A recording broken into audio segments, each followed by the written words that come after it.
Hello, I am Matthew, author, artist, and commentator, and these are my offhand remarks on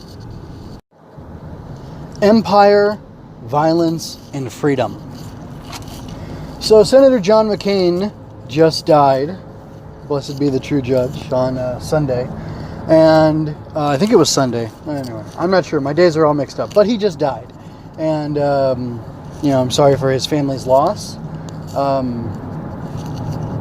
I have nothing, I don't know Senator McCain. Anyway, there's been a lot of interesting talk about him in the mainstream media. And one of the things I find most interesting is that John McCain, who was celebrated as a maverick throughout his life for being a Republican, but working with people who were Democrats, which I think, bipartisanship is a good thing. I think better than bipartisanship would be no partisanship, would be working on principles. And I'm not saying he wasn't principled, but I'm saying the stress on bipartisanship usually means that politicians compromise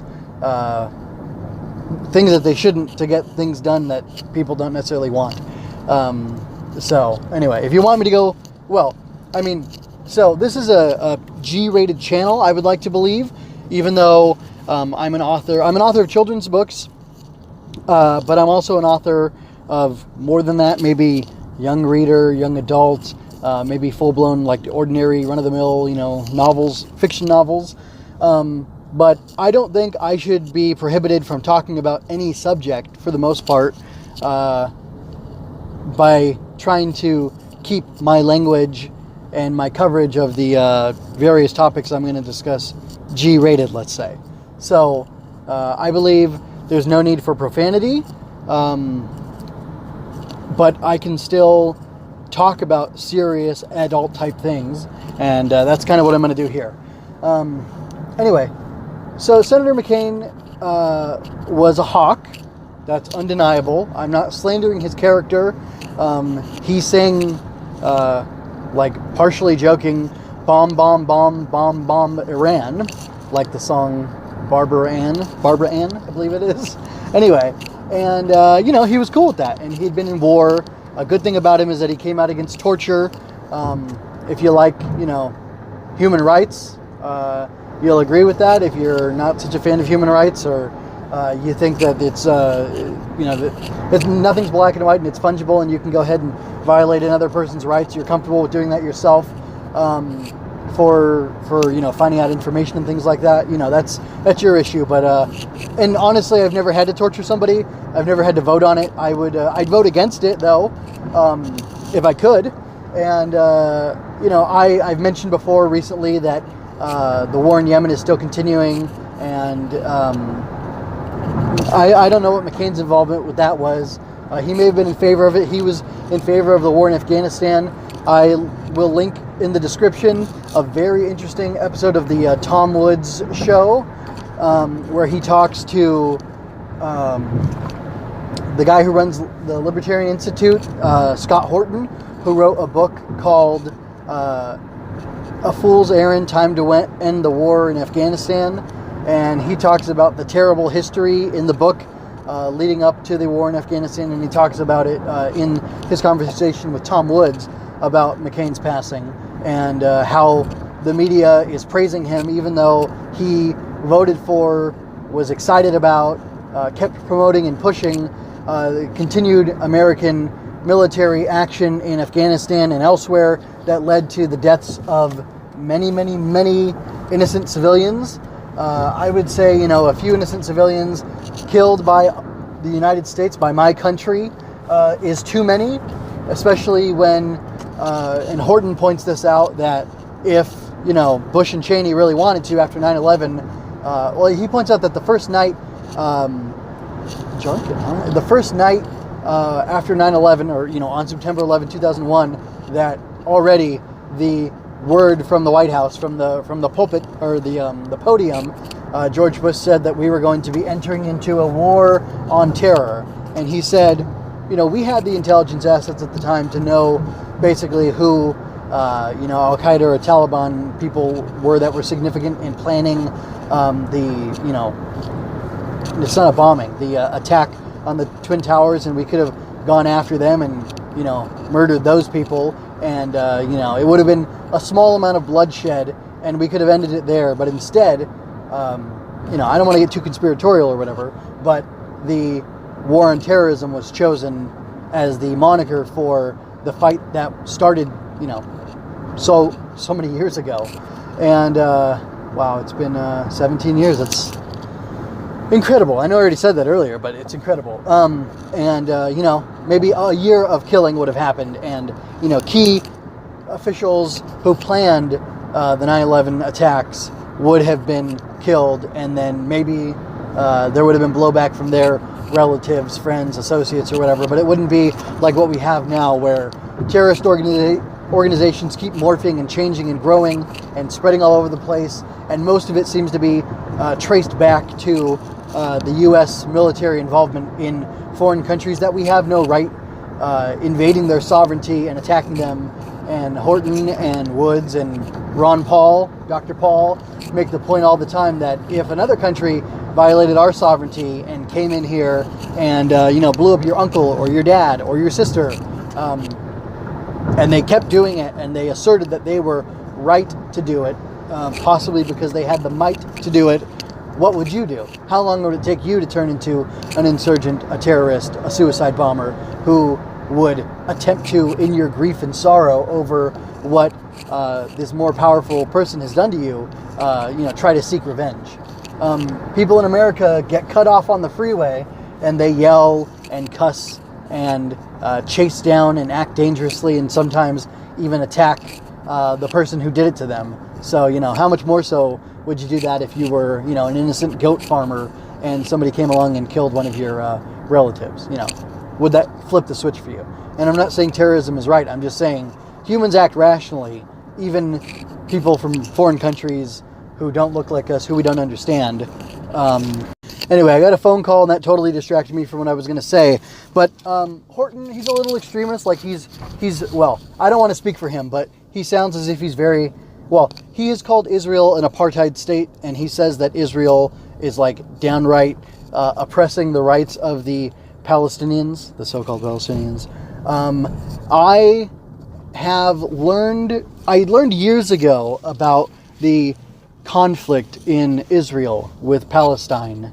I'm gonna say it, so-called Palestine. Palestine is for a Roman guy who was put in charge over Israel years ago, like before the time of Jesus or Yeshua the Messiah, purposely called Israel's territory that was conquered by Rome Palestine as an insult to them and a reference to the Philistines, their ancient enemies. So they were the Flishti, that's the Hebrew version of the word, and Palestine, Plisti, maybe a Roman, I can't remember what you call it in a language when you take one word from a certain language and you say it in another language and it shifts the pronunciation of it or whatever. But I would say like Plishti, which became, Palestine, was a Roman perversion, let's just call it, or alteration of the Hebrew word Philishti. Anyway, doesn't matter. That's obviously Philistine became Palestinian, and it was called the land of Palestine. And even Jews who lived in the diaspora, who wrote about Israel, called it Palestine. And there were Arabs there, but even in the early 1900s, there were lots of Jews who were living there. There were some Jews who had been there for longer than the early Zionists, but then there were also the early Zionists who started going to Israel. I've been listening to a Jewish history podcast. There's information there about it. The colonizing countries had a really bad habit, France, America, England, Britain, whatever, had a really bad habit of going into different places, conquering them, so to speak, and then drawing arbitrary lines to divide up the countries, which is why you have a lot of the modern Arab and not so Arab states like there will be conflict in between peoples there, and people in the United States have a hard time understanding why, and it's because they have even less of a familiarity with with the historical facts of how those places became distinct countries from one another, despite those country borders not adhering to what the nomadic peoples who'd lived there, or the semi-nomadic peoples who'd lived there for thousands of years, how they held those lands to be. Anyway, so Horton says that, so he's very against the situation in Israel and in Gaza, particularly right now, and he claims that there are human rights violations. I gotta say, I haven't fully researched it. To my understanding, from the podcasts from people I listen to who live in Israel, Gaza isn't being suppressed as far as human rights are concerned, and these people talk about Torah, they talk about life in Israel, and they talk about trying to find... There's even a guy there's like a left-wing guy and a right-wing guy, these two rabbis, and they talk about... they're definitely from different spectrums, but they both want Arabs to be able to live peacefully alongside Jews in Israel, and they have different ideas for how that would work, but both of them sound, as someone who believes so much in the Constitution, as someone who identifies as more or less a libertarian, and whose focus is on people's rights, like core human rights not being violated, the solutions sound decent to me. Different countries have sovereignty over themselves and their peoples, and the peoples there should have power to choose how they want to live. And if you don't, well, anyway, and like the states, different states have different laws, and if you really wanted to, use certain services from people, you might move to Nevada or visit Nevada, where that sort of thing is legal. Or if early on, before more and more states had pot legalization, you might want to go to California or any of the other states that, where marijuana use was legal for any reason, recreational or not, or medicinal or not, I should say.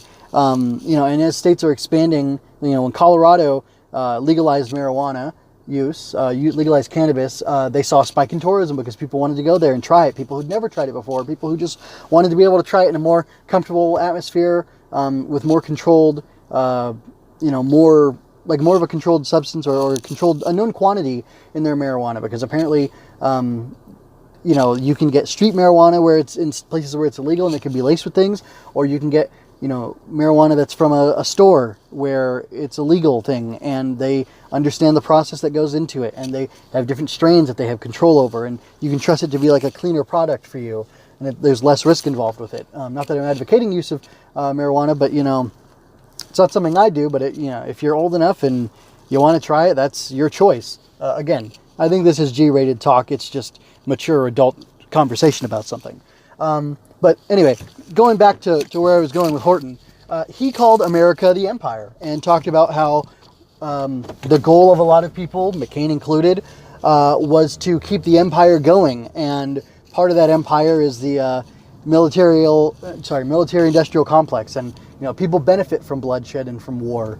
And, that's not something I'm okay with. That's not something I sanction. That's not something I want, even though, I know the United States or our arms companies have made money selling arms to the Saudis, for example, and I'm really not comfortable with that idea. I sure don't like it. I'm not into restrictionism like our president is, and I don't think trade wars are good, but I kind of think maybe let's not sell our weapons to our enemies or to people who we don't trust to use them in a humane way. Like if I found out that we were selling bullets or guns to China, which I wouldn't be shocked if we were, I'd be a little disappointed, because China executes people probably way more than they should, even though I'm not necessarily against the death penalty. So it's all very complex. But anyway, Horton said we're the empire, and I was thinking about Star Wars and the coming of age stories that I really enjoy about the young rebels who want to fight against the empire, and they use violence to get done what they want to, except for, Luke in Last Jedi. He is totally nonviolent, which is a super cool thing. But I don't know, man, the nature of power and the nature of governments seems to give rise to a use of violence that I'm not really happy with. But, is violence used to secure people's freedoms acceptable? Maybe. In what instances? I don't know. That's something we really have to have a conversation about, and it's a really complex issue. So anyway, the whole talk about McCain and like the American Empire and like the war state really got me thinking about these stories I want to write, and like, you know, these utopian ideals I kind of want to put into some of my works. And it's scary because I want to be careful that I don't write a utopian society where everything's wonderful, but it turns out that the people who are living happy, peaceful lives like me are actually, unbeknownst to them maybe, or lazily supporting a country that commits atrocities that they would never be interested in having any part of if they, you know, were actually there, boots on the ground. Anyway, that's all I got to say. Check out my stuff. I've got a little link it's going to play here, or a little end card that's going to play for you to see links to my other stuff. So anyway, take care of yourself. Be well.